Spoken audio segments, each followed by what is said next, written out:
Ó, só a tela. Ó, vou colocar a frequência respiratória, vou aumentar um pouquinho a frequência, vou colocar em 30.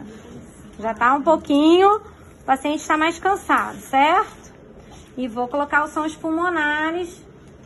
Agora normal para vocês comparar bem direitinho. Preste atenção na curvatura do esteto, pode colocar. Lobo superior, vai.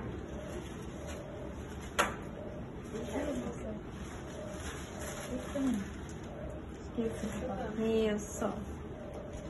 Bora? Crepitações fortes.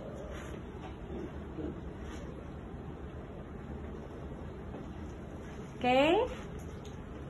Grava esse som. Agora, pneumonia.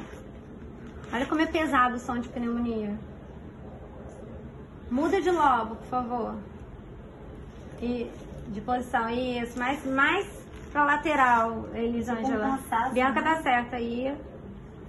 Isso. É como se fosse um esforço.